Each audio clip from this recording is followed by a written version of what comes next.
Hi, this is Phil Needham with Needham Ag Technologies, and today we're going to talk about the setup of a Lipa TLBE-90 with optional hydraulic hoses and oscillating carriage on a Kubota KX033-4 with cab and angle blade. This is a 2023 model, and what we're showing here in this video would also apply closely for a U35. So we're going to start out by changing this machine from two-way operation, because it's had a bucket and a thumb, over to one-way. So first thing we're going to do is we're going to open the rear engine cover, then we're going to raise up the side panel. I'm going to come around here to the hydraulic block, and we're going to rotate this coupler, if you want to call it coupler, clockwise to the horizontal position as shown here in the little diagram. So that's what we need for one-way operation. Now we're going to go up into the cab and change the display over to one-way operation for a flail mower. So we're up in the cab now after we've closed the side panel and engine compartment door, and we're going to turn on the key. So we're going to start by pressing the menu button, and we're going to scroll down. This is the down and this is the up. So we're going to go down until you find auxiliary flow control settings, and we're going to press this one, which is enter. So this is what you see. So it's currently on thumb, and the little flashing arrow is pointing to thumb. So we're going to arrow down until you see flail mower. Then we're going to toggle, this is the right arrow, we're going to toggle the flashing arrow right, because we need to adjust the auxiliary flow settings up to maximum.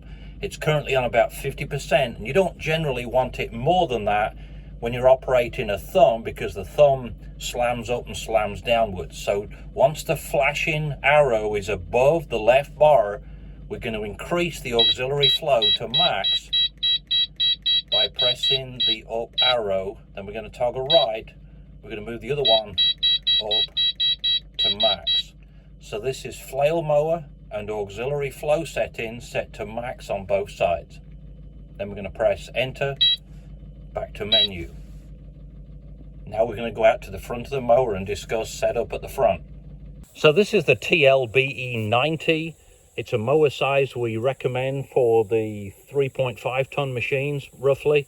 It's well adapted, very stable, works really well with the KX033-4 and U35. Both of those machines have about 15.8 gallons per minute of auxiliary flow, which is around what this mower works. So it's really a good combination. So hooking up the hoses, it's really important. Again, sitting in the cab looking forwards, the left side of the stick, this female 1/2-inch flat face coupler right here, is the supply side. So you're going to couple the hydraulic hose, the optional hydraulic hose. We do supply them. It's an option, but we do supply them with steel hose wrap and good fittings. But the left side of the stick, once you've turned it on, as you see here, the arrow points up and down, indicating the oil is going this way. The left side of the stick, when sitting in the cab, is the supply side.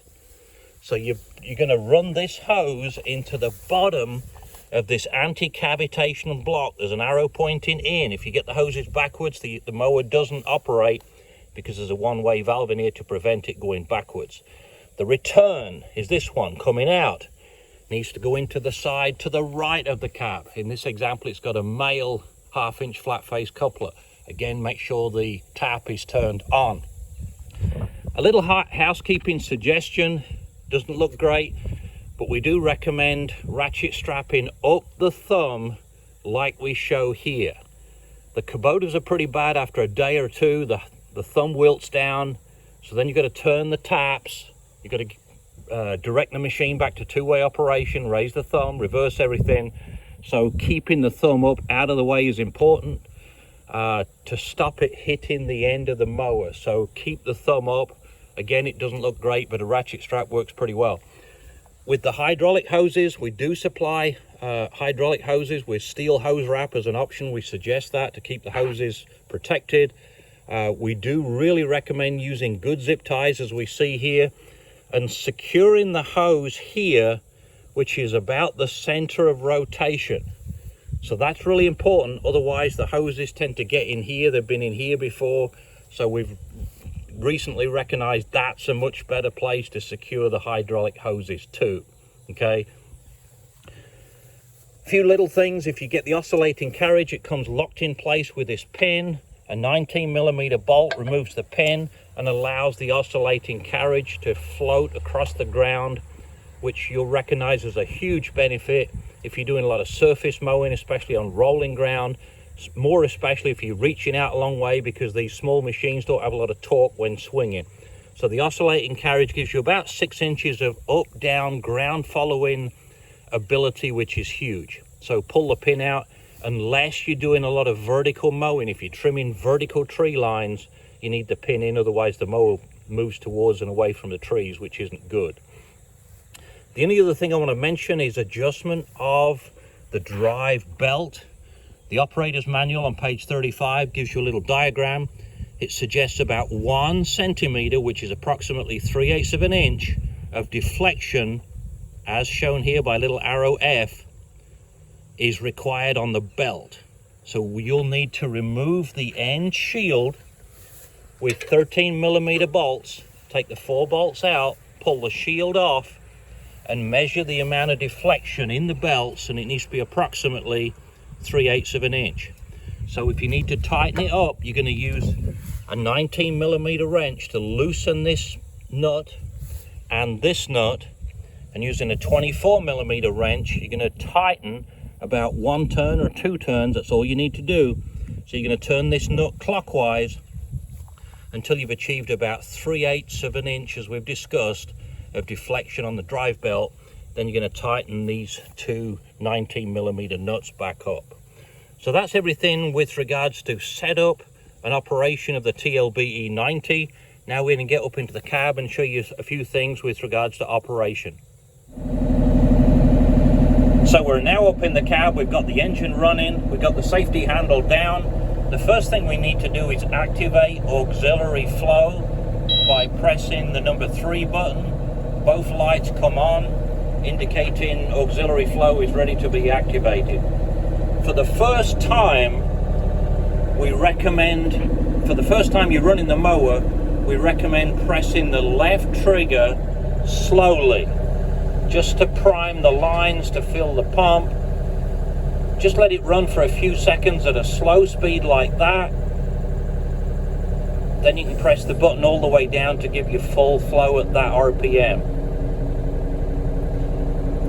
Now on the KX033 and most Kubotas, the little button underneath the right joystick, when you press it, and it gives you a little confirmation beep, locks the auxiliary flow into continuous operation. Some machines don't have that. Deere doesn't, for example. We got a Yanmar, it does. But that's a really neat function, so you don't have to press and hold all the time the little trigger down. So now we got it activated. The mower is turning, as you can see. We're going to turn the RPM up to give you full RPM on the mower. Now we're ready to mow. The only thing that some people have seen, and I'm going to idle it back down again some just to make it a little quieter. The only thing some people have seen, when they're reaching out, sometimes it's pretty slow reaching out when the mower is running. Sometimes it even stops. If I give it full RPM, it should extend out, but slowly. If you get into a situation where it's annoying that it reaches out, and you're never going to mow when reaching out, or you're rarely going to mow when reaching out, momentarily disconnect the mower by pressing the button at the bottom. You can hear the beep. Reach out at full speed, press the button again, you got the confirmation that it's on again. So there's no problem at all momentarily turning the mower off, reaching out, and turning the mower back on again. It's going to drop RPM for just a second and spool right back up again. So there's a few helpful hints with regards to operation of the Lipa Flail mower.